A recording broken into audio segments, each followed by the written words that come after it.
नमस्कार दोस्तों, इस वीडियो में हम एनसीईआरटी सोशल साइंस कक्षा 9th का सोशल साइंस, इसमें जियोग्राफी यानी कि भूगोल कक्षा 9th चैप्टर 2 अध्याय 2 भारत का भौगोलिक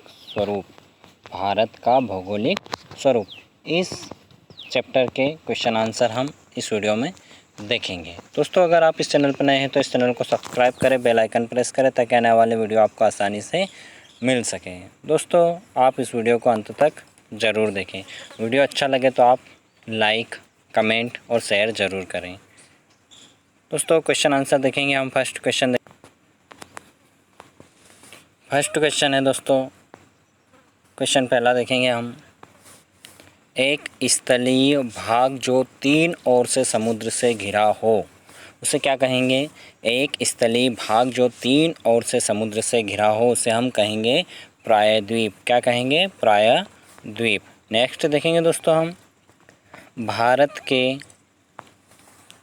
भारत के पूर्वी भाग में म्यांमार की सीमा का निर्धारण करने वाले पर्वतों का संयुक्त नाम क्या है? यानी कि भारत के जो पूर्वी भाग में म्यांमार की सीमा का निर्धारण करने वाले पर्वतों का संयुक्त नाम, तो उनको क्या बोलते हैं दोस्तों? इसका उत्तर है पूर्वांचल। क्या बोला जाता है? पूर्वांचल। नेक्स्ट देखेंगे, गोवा के दक्षिण में स्थित पश्चिम तटीय पट्टी, गोवा के दक्षिण में स्थित पश्चिम तटीय पट्टी को क्या कहेंगे? तो उत्तर है कोंकण। क्या कहेंगे? कोंकण। नेक्स्ट देखेंगे दोस्तों। नेक्स्ट है पूर्वी घाट का सर्वोच्च शिखर।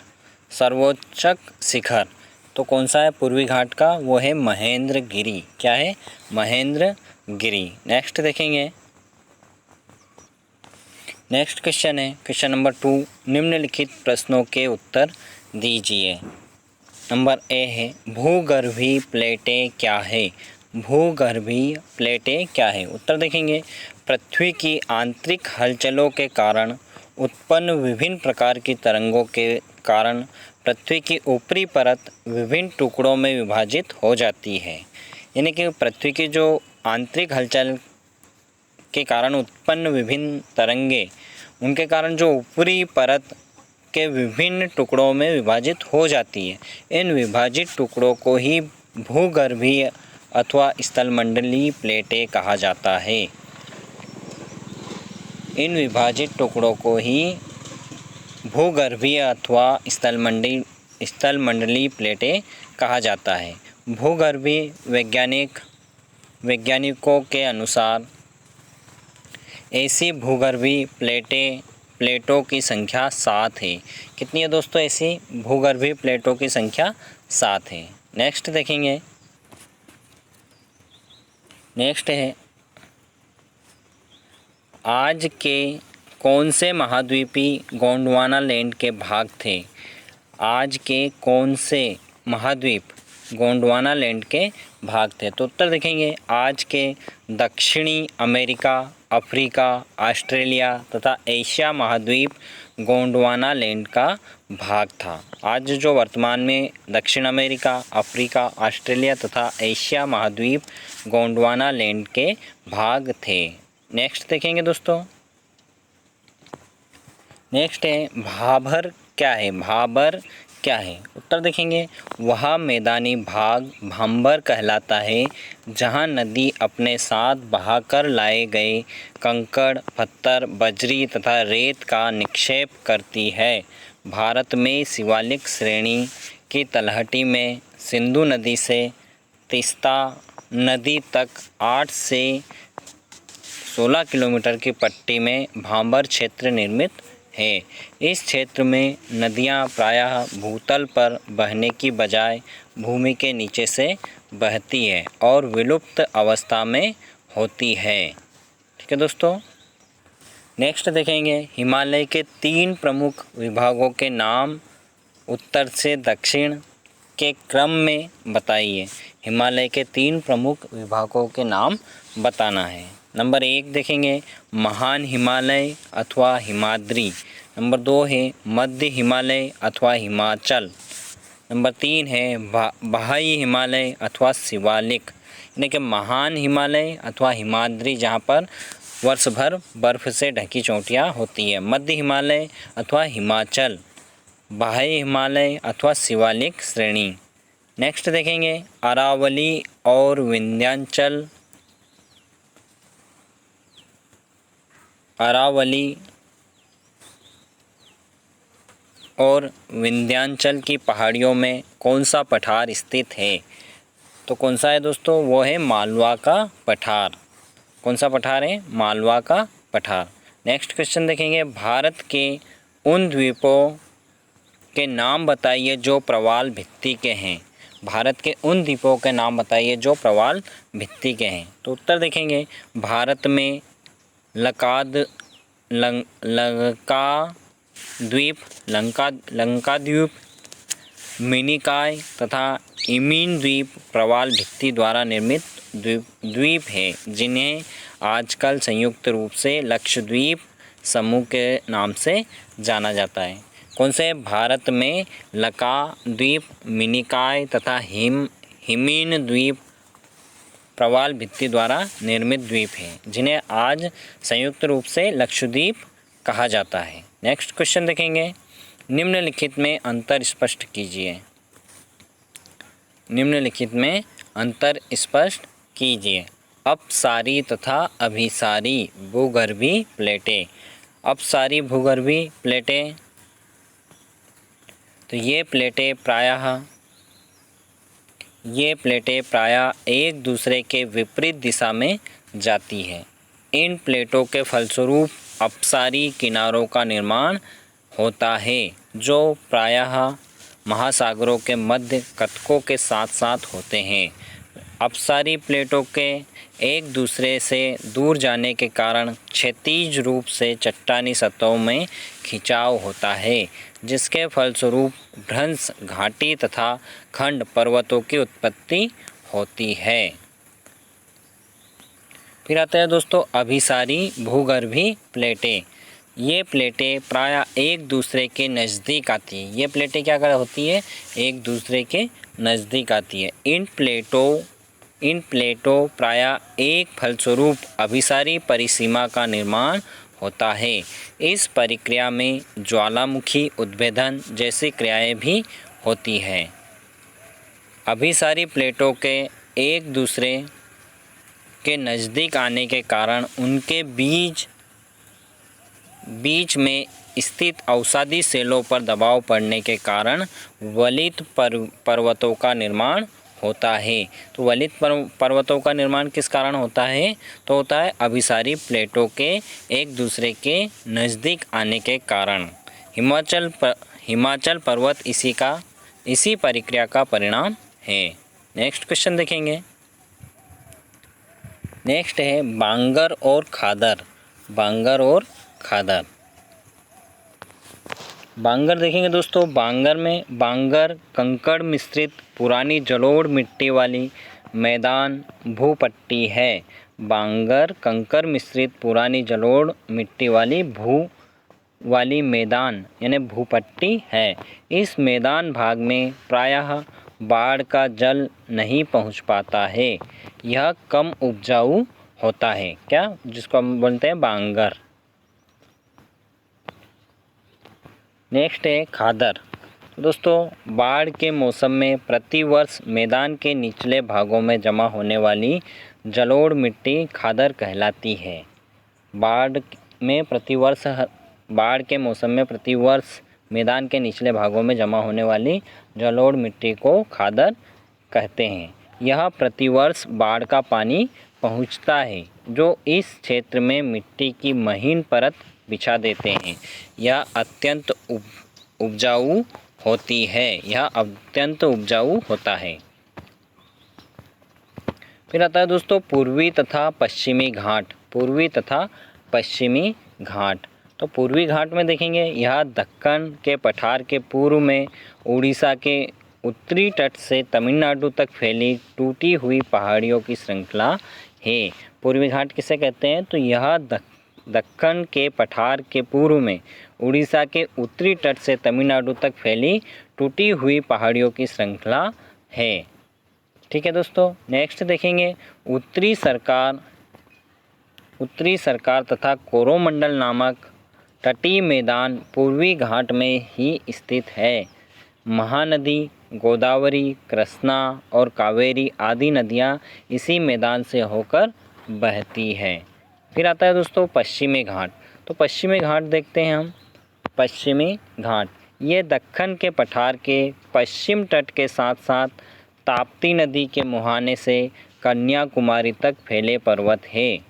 ये दक्कन के पठार के पश्चिमी तट के साथ साथ ताप्ती नदी के मुहाने से कन्याकुमारी तक फैले पर्वत हैं, जिन्हें पश्चिमी घाट के नाम से जाना जाता है।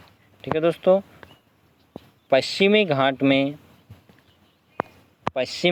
में कोंकण एवं मालाबार नामक तटीय मैदान स्थित है।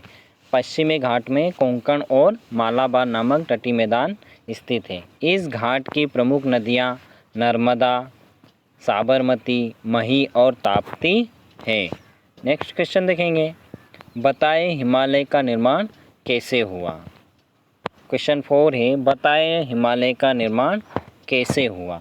परिणाम स्वरूप यह प्लेट अपने से अधिक विशाल प्लेट यूरेशियन प्लेट से टकराई। इस टकराव के कारण इन दोनों प्लेटों के बीच स्थित टेथिस भू अभिनीति की अवसादी चट्टानें वलित होकर हिमालय तथा पश्चिम एशिया की पर्वतीय श्रृंखला के रूप में विकसित हो गई। दोस्तों हम देखेंगे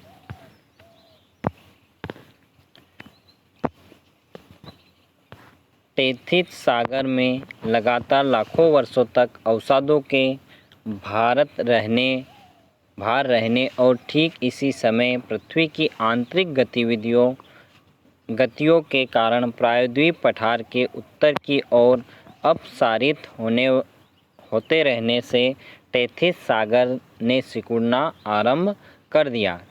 टेथिस सागर में जमा अवसादों में वलय पड़ने लगे और वे ऊपर की ओर उठने लगे, उत्तर दिशा की ओर प्रभाव के कारण। ठीक है दोस्तों, और यहाँ पर हम देखेंगे पश्चिम एशिया की प्रवृत्ति श्रृंखला के रूप में विकसित हुई। नेक्स्ट है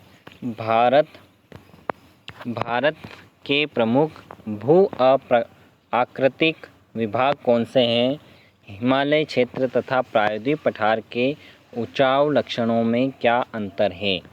तो दोस्तों हम देखेंगे आंसर, भारत के प्राकृतिक भूभागों को निम्नलिखित भागों में बांटा जा सकता है। कौन कौन से दोस्तों, तो नंबर 1 है हिमालय पर्वत तथा उनकी श्रृंखलाएं। नंबर 2 है उत्तरी मैदान। नंबर 3 है प्रायद्वीप पठार। नंबर 4 है तटीय मैदान और नंबर 5 द्वीप समूह। ठीक है दोस्तों, तो हम देखेंगे हिमालय क्षेत्र। तो दोस्तों इसमें देखेंगे यह नवनिर्मित वलीन पर्वतीय क्षेत्र है। हिमालय क्षेत्र भारत के उत्तरी पश्चिमी में जम्मू कश्मीर से दक्षिण पूर्व अरुणाचल प्रदेश तक चाप के आकार में फैला हुआ है। यह क्षेत्र कायांतरित सेलों, ग्रेनाइट आवरण, एकांतरित एवं कमजोर अवसादी सेलों द्वारा निर्मित हुआ है। यह अधिकांश नदियों का उद्गम स्थल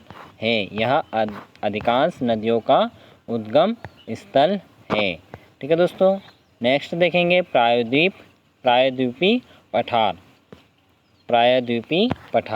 यह गोलाकार पहाड़ियों वाला एक अत्यंत प्राचीन भूभाग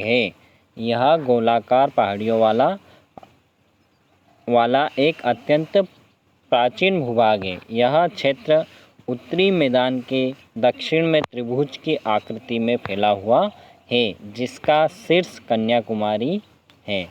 यह आग्नेय एवं कायांतरित सेलों द्वारा निर्मित भूभाग है।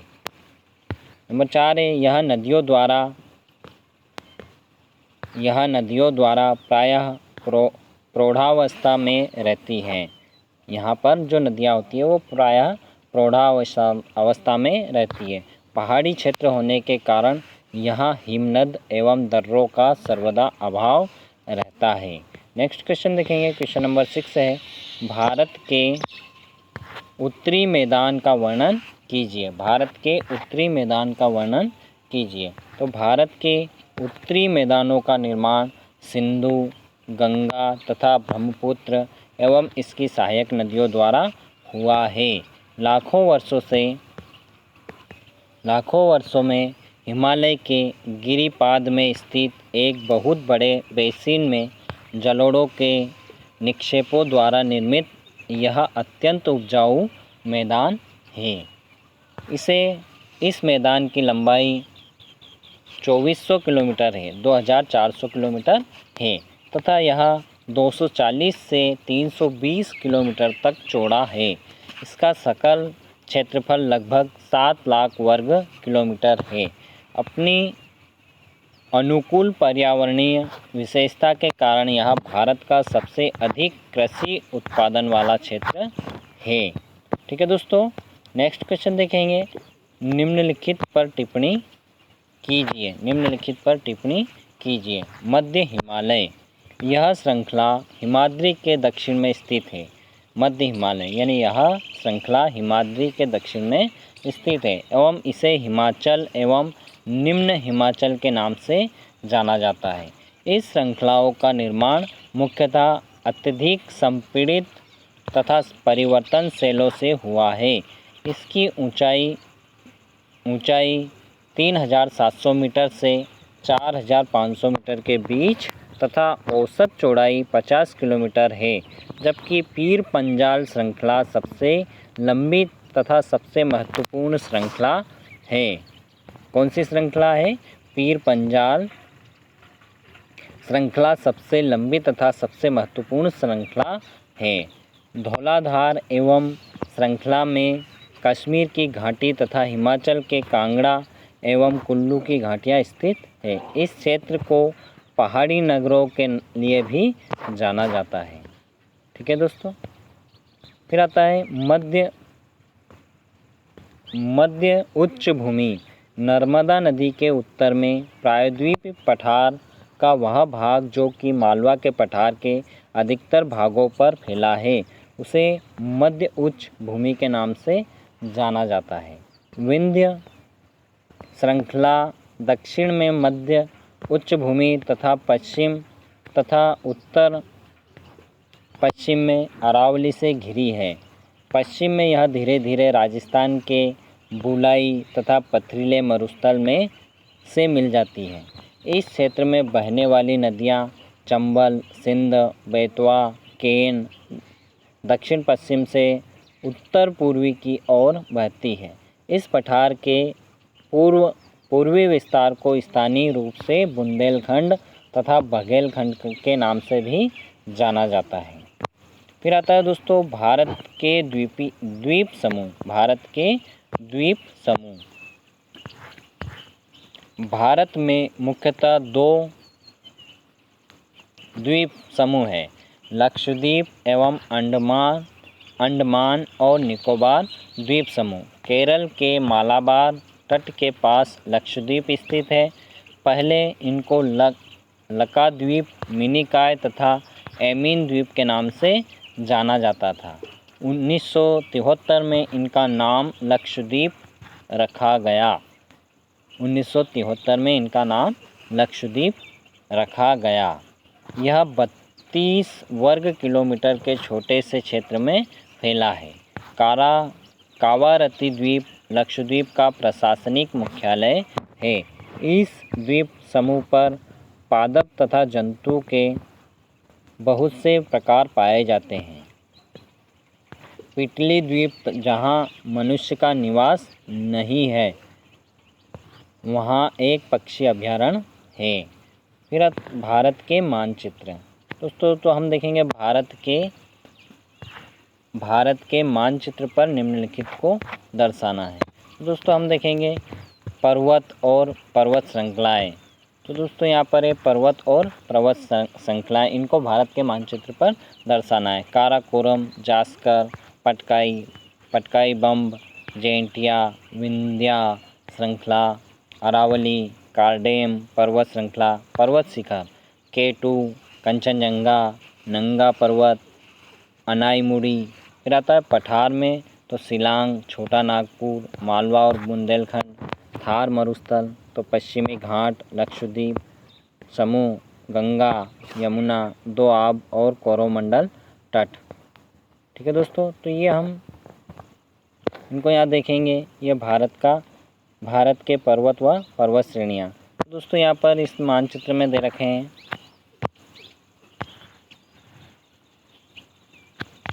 मानचित्र है। यहाँ पर आप देख सकते हैं काराकोरम, लद्दाख, जास्कर, पीर पंजाल, नंगा पर्वत, कश्मीर, हिमालय, कुमायूं, नंदा देवी, नेपाल हिमालय, धौलागिरी, एवरेस्ट, भूटान। तो ये पर्वत श्रृंखलाएँ दे रखी है। ठीक है दोस्तों, तो इनको हमको इसमें दर्शाना था। नीलगिरी की पहाड़ियाँ, दादा बेटा, अनाईमुड़ी, इलायची की पहाड़ियाँ। इधर देखेंगे तो यहाँ पर देखेंगे कैमूर पर्वत श्रेणी, विंध्याचल पर्वत श्रेणी, गुरु शिखर, सतपुड़ा पहाड़ियाँ, यहाँ पर कंचनजंगा। तो ये दे रखे हैं। ठीक है दोस्तों।